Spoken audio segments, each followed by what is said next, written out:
Just thoughts from the last weekend based on what you've seen of film. Well, it's obviously, we'd like to got 2 wins, but I thought our guys battled extremely hard, competed hard all weekend long, and it was great to find a way to get a win on Saturday.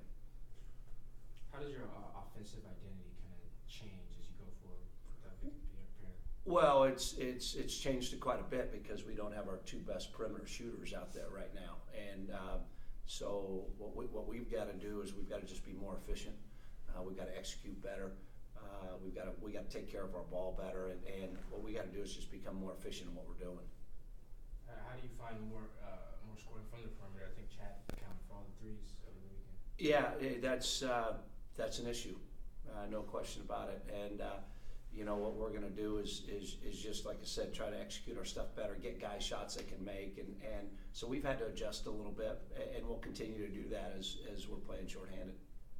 Talk about the play, Nate Sherwood. It seems like he's really stepping up lately as one of your best post scorers. Yeah, he's been good. He had a great weekend. I thought he played extremely hard. He's shooting a good percentage as well as Ty Egbert. So I like the way both those guys are playing.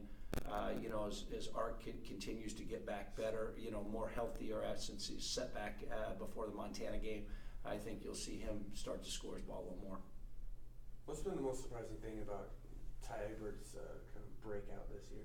Well, I think the thing that Ty's doing is he's maturing, he's growing up, and he's figuring out what he has to do to be a good player. So I would say that's most surprising is his consistency of his production day in and day out has been the most surprising thing.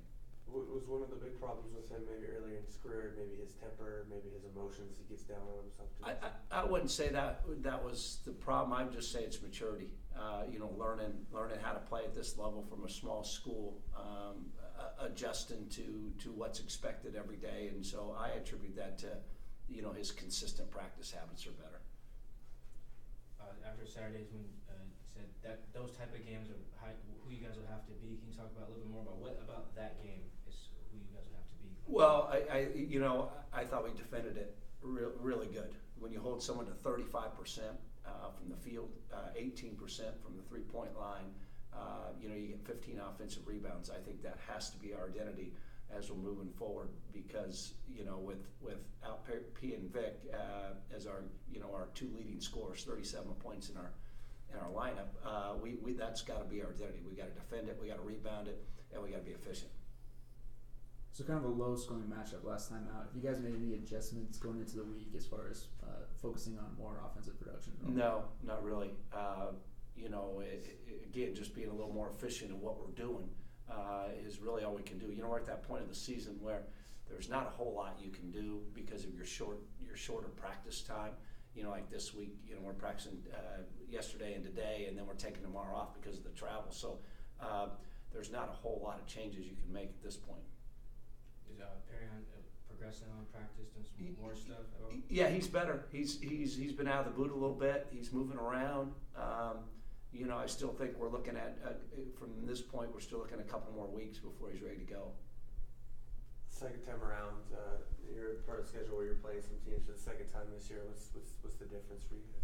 Well, I don't know if there's a big difference.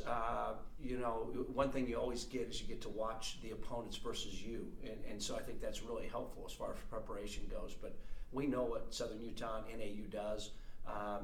What we got to do is do some things a little bit better in both those games than we did before. As Southern Utah is we can't allow them to score 85 points. That's the bottom line. So you guys have obviously played much better on the road in conference play this season than you have last year. Have you seen any kind of noticeable difference in how you guys approach traveling, getting ready for games on the road? We haven't changed our travel routine any at all. What we've done is we've got our defense a lot better, and that's what wins on the road. I mean, you look at the games that we won on the road at Montana, holding to 35% on their home court. I mean, it's pretty self-explanatory. It's been our defensive rebounding that's got it done on the road this year. Anything else for Coach?